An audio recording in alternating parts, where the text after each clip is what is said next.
Hey, Scotty here with another video tip, and this one is all about environment being stronger than willpower. And I'm a huge fan of this.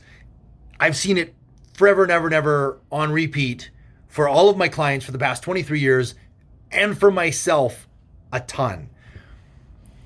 We think we have willpower, and we do most of the time, if the environment is controlled. If the environment is not conducive to our goal, our willpower sucks and we're in trouble. And I've always made like relative comparisons for this regarding the fitness world and talking about like if you're on a sugar-free diet, don't go to the candy shop or the donut store or the custom cake cupcake place because you're screwed. You're not that strong. You're not. I'd like to think I am, but I'm not. Willpower will wane in the environment of all the things attacking you. And I'm making this video today. It's a Saturday and it's Super Bowl tomorrow. And apparently that's a big deal for a lot of people. It's not for me, and that's fine. But I know people have parties and big stuff going on. And somebody told me it's like equivalent to Thanksgiving for them. Like it's a big deal. And I know friends, I've been invited to some Super Bowl parties and it's fun. I go there because I like to talk to the people there. I don't really care about the football game. I like football. It's neat, but it's not what I'm up to. But when you get to that environment and there's all those foods there, it's really hard to stick to your meal plan if your focus is to be healthy and lean and fit and on target. Now, I've always taught people this and I've talked to people about this and I've theorized it, but I listened to a great audiobook called Predictably Irrational by Daniel Ariely. And he's an MIT professor. He's crazy smart. And I love the way he does social experiments to understand human psychology. And I've listened to his book, I don't know, 4 or 5 times now. I listened to it while I run, while I ride my bike. And he did an experiment that I didn't do the experiment, but it's awkward for me to talk about it. But we can learn from it. So they wanted to know how predictably irrational people are. So they're looking for different ways to do that. And they're constantly doing tests at MIT for how they can find out how students make decisions. And it's really incredible, neat stuff. I've learned a ton from it and I've used it in my job as being a trainer. But this one particularly got me. So they did a study based on questions pertaining to sex. And so the students were brought in and they were paid $20 to take a laptop home and answer all these questions. And some of the questions are pretty risky. Like I have the printouts and I'll post the link to the report if you want to read the study. Are women's shoes erotic? There's stuff like that. Can you imagine being attracted to a 12-year-old girl? These were men in this study.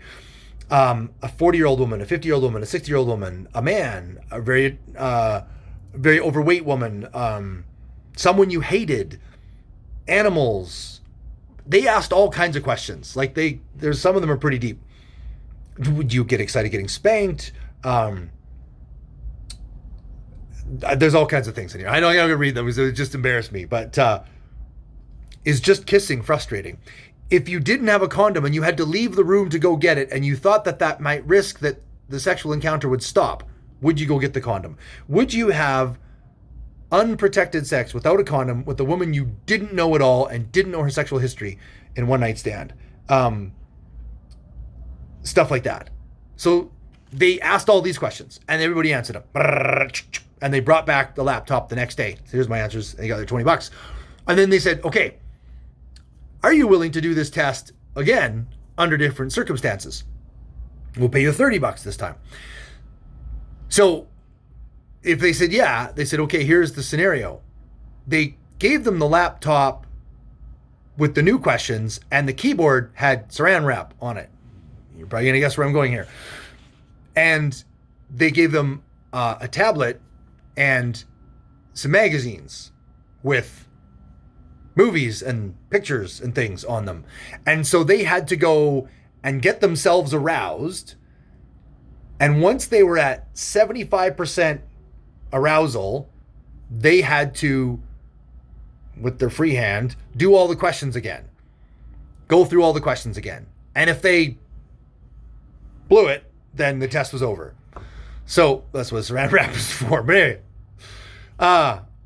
what was fascinating was how much it changed their answers. It's unreal. Like a 25% increase on people that would not use a condom. Actually, I think, what was the condom one? It was 19%. What was the one? Yeah, it was 26% change in their mind if they thought, if I go get a condom, she'll quit, so I'm not gonna, right? Everything went up. Would it be fun to tie up? Like all these, they all went up. Things they just said, no way. When they're in the sterile, sitting at a desk answering questions, no. But when they're aroused, they're like, well, yeah, I think I do. Their answers completely changed. And things that have really serious moral consequences and implications. Serious moral Some of the questions, it's staggering. And that's people. We are not as strong as we would like to be. We're not as rational as we like to be. That's how affairs happen. That's how people go off their diet. That's how road rage happens. Like, you're not the same person when you're part of your brain, your primary part of your brain jumps on, takes a steering wheel, and controls you through passion and emotion. You're not rational. You're not. And that's the challenge. Like the whole just say no to drugs and just say no to all, it doesn't work, because when you're in the environment with all your friends and there's all the peer pressure and all of that stuff, you don't have a chance. So the goal is, don't get yourself in that situation. If you're at home alone on a Saturday night and your refrigerator's full of junk food, you're in trouble. I'm in trouble. When it's cheat day and I have ice cream, I just get a little one and then I eat it and it's done. And there's no more of that. You got to be careful about your environment because it's stronger than you are. And so Super Bowl Sunday, this great big thing is all this food, there's all this possibility to overeat and go crazy and just feel awful. If your plan is to get lean and that's what you're up to. If that's not your plan, then give her. Do whatever you want to do. I'm just talking to people who are trying to drop weight. They're trying to be fit. They're trying to be optimally healthy. Going to your buddy's house and eating deep fried everything and potato chips and cake and ice cream and fatty foods and wings and beer and all that stuff. It's fun, but if you eat it like an out of control starving person, there are consequences to that. And that's fine.